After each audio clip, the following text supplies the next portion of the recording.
Hello and good evening viewers, कैसे हैं आप लोग। स्वागत है आपका शेयर बाजार ज्ञान की एक और वीडियो में। और आज की इस वीडियो में हम बात करने वाले हैं विप्रो लिमिटेड के शेयर के बारे में। 446 और ये पूरा हफ्ता जो है आईटी स्टॉक्स के लिए बहुत ही बेहतरीन रहा है। इस हफ्ते विप्रो ऑलमोस्ट 6% ऊपर बंद हुआ है और एक अच्छा ब्रेकआउट देखने को मिला वीकली चार्ट्स के ऊपर में। तो इसके बारे में हम बात करेंगे, वैल्यूएशंस के बारे में बात करेंगे और क्यों आईटी स्टॉक्स में ये तेज़ी आ रही है उसके ऊपर में भी हम डिस्कशन करेंगे। अगर आप लोग चैनल पर नए हो तो आप चैनल को प्लीज़ सब्सक्राइब कीजिए ताकि रोज़ आने वाली जो वीडियोज़ हैं वो आपको लगातार मिलती रहें।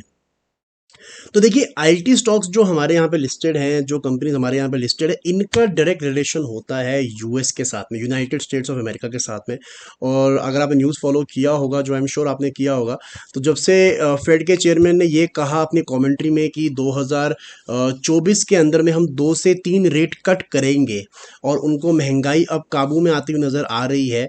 रेट कट करेगा तो यूएस का जो इकोनॉमी है वो बढ़ेगा, बिकॉज लोगों के हाथ में पैसा आएगा, स्पेंडिंग पावर बढ़ेगी। लोगों के हाथ में पैसा आएगा, स्पेंडिंग पावर बढ़ेगी, तो आईटी का जो इतने टाइम से ग्रोथ नहीं हो रहा वो फाइनली होगा। और यही रीज़न है कि आज भी, येस्टरडे भी IT stocks left right and centre जो हैं वो भाग रहे हैं। और यही रीज़न है विप्रो ने भी एक अच्छा ब्रेकआउट दिया है। तो पहले मैं आपके साथ में वैल्यूएशंस की बात करूंगा, फिर हम टेक्निकल चार्ट्स के ऊपर में जाएंगे। तो देखिए, आईटी स्टॉक्स जितने भी है ना, वो टेक्निकली तो खरीदारी के जोन में है, लेकिन वैल्यूएशंस वाइज कोई इतने सस्ते नहीं है। It is decently valued. अगर आप विप्रो का अभी देखोगे तो 20 के पी मल्टीपल पे जो है स्टॉक चल रहा है, 20 के पी मल्टीपल पे, ठीक है। और यहाँ पे अगर आप इसका पिछले 10 साल का एवरेज पी मल्टीपल देखेंगे तो वो आएगा अराउंड 17-18 के पी मल्टीपल पे वैसे ही चलता है, अभी 20 पे चल रहा है, यानी कि थोड़ा सा ऊपर ही है अपने पीई के रिगार्डिंग। अब आपके दिमाग में एक सवाल ये आएगा कि इतने टाइम से ये स्टॉक्स चले नहीं है, पूरी रैली में कंट्रीब्यूट नहीं किया, तब इनकी वैल्यूएशन सस्ती क्यों नहीं है। उसका रीज़न सिंपल सा ये है कि जैसे मैंने आपको बताया कि अमेरिका की इकोनॉमी के अंदर में इतना स्पेंडिंग नहीं हो रहा है, इन कंपनीज का बिजनेस इंपैक्ट हो रहा है। इसकी वजह से आप एक चीज़ नोटिस करोगे, अगर आप पिछले 10-12 क्वार्टर के रिजल्ट्स उठा के देखोगे, you will see that it has plateaued. जो प्रॉफिट है इनका वो प्लेटू हो चुका है, ऊपर नहीं जा रहा है। अगर हम देखेंगे यहाँ पे, जब कोविड के बाद में तेज़ी आई थी सारे आईटी स्टॉक्स में, ठीक है, मैं बात कर रहा हूँ, अगर हम थोड़ा पीछे जाएंगे, सितंबर 2020 के करीब की मैं बात करूँ, जहाँ से मेरे पास में स्क्रीनर पे क्वार्टरली रिजल्ट्स पड़े हुए हैं, तो यहाँ पे भी विप्रो का जो शेयर था अराउंड 400 रुपये के करीब था, ठीक है। और अगर हम आज के डेट में देखेंगे तो उस टाइम पे जो इन्होंने प्रॉफिट कर रहे थे अराउंड 2500 करोड़ से कर रहे थे, 2500 करोड़ का प्रॉफिट कर रहे थे सितंबर 2020 में, जब कंपनी का स्टॉक जो था वो 400 रुपये के करीब था, 350-400 रुपये के करीब था। आफ्टर 3 ईयर्स सितंबर 2023 में प्रॉफिट कितना कर रहे हैं, 2600 crore. Only a difference of 5 to 6%, 5-6% का फर्क है 3 साल पहले के प्रॉफिट में और अभी के प्रॉफिट में। बीच में ऊपर जरूर गया है, 3000 करोड़ एक बार ही किया है, 2-3 बार 3000 करोड़ किया है, लेकिन फिर नीचे ये आया है। और यही रीजन है कि आईटी स्टॉक्स नहीं चले हैं, because valuations are not very cheap. ठीक है, मतलब टेक्निकली हमारे को ये जरूर समझ में आता है कि 200 मूविंग एवरेज के पास में खरीदना चाहिए, जो कि ये ब्लैक लाइन है, वीकली 200 मूविंग एवरेज।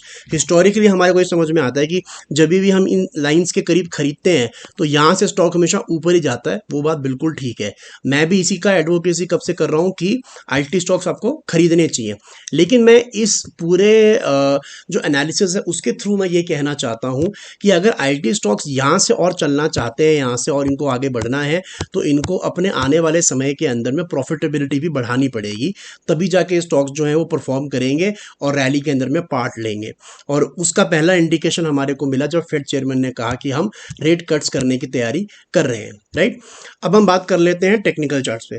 तो देखिए, 2022 के मिडिल से लेके अभी तक the Wipro share has gone absolutely nowhere. ऊपर की तरफ में मैक्सिमम 450 और नीचे की तरफ में 375 400, नीचे की तरफ 375 ये है और अराउंड 450 का लेवल यहाँ पे है, ठीक है। तो यहाँ पे क्या हुआ था, अगर आप देखोगे ना 2022 से लेके अभी तक, तो लगातार लोअर हाइज जो है विप्रो का शेयर लगा रहा था। मतलब जो भी हाई बनाता था उसके बाद में अगला हाई उसे नीचे ही बनता था, और लोज भी लगातार नीचे बना रहा था कि जो भी लो बनता था अगला लो उसे नीचे ही बनता था। This is a typical bearish pattern, ठीक है। इस पैटर्न को उसने थोड़ा ब्रेक किया जून के अंदर में, और हमारे को नजर आया कि पहली बार विप्रो ने ऐसा हाई बनाया जहां पे ये अपने सारे पिछले हाई से ऊपर था।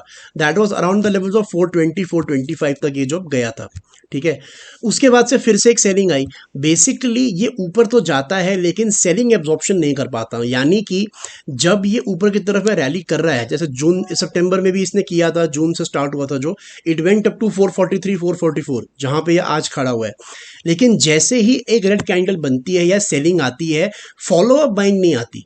सो यहाँ पे भी विप्रो का जो लिटमस टेस्ट है, जो असली टेस्ट है, वो यही होगा कि ठीक है, यहाँ 446 तक तो ये आ गया है और सितंबर का जो अपना हाई है उसको भी इसने क्रॉस कर दिया है, लेकिन we have to wait for a sell of.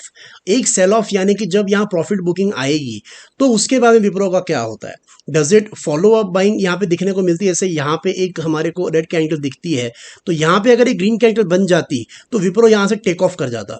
तो यहाँ पे क्या होगा ये आने वाला समय बताएगा। तो जो इसने रैली दिखाई है from 380 to 445, this is still a bounce back, this is not a rally. Rally start होगा once there is selling absorption, यानी कि यहाँ पे रेड कैंडल बने और उसके बाद में ग्रीन कैंडल इसके ऊपर बने, फिर आपको ये जो टेक ऑफ करते हुए नजर आएगा स्टॉक, सारे आईटी शेयर्स, वो देखने का मजा अलग आएगा। So in my opinion there is still some work to do in Wipro. एक सेलिंग एब्जॉर्प्शन देखना जरूरी है इसके अंदर में, बट ब्रेकआउट तो जरूर आया है और अगर यहाँ पे फॉलो अप बाइंग आती है तो विप्रो 500 रुपये के लिए इजीली रेडी है यहाँ से। तो दोस्तों ये था मेरा आज का video on Wipro. I hope आपको लॉजिक और लेवल्स जो हैं वो क्लियर आउट हो गए। कोई सवाल है आपका तो आप कमेंट सेक्शन में डाल सकते हैं। मैं मिलूंगा आपसे अपनी अगली वीडियो में, तब तक आप अपना ख्याल रखें। All the best guys.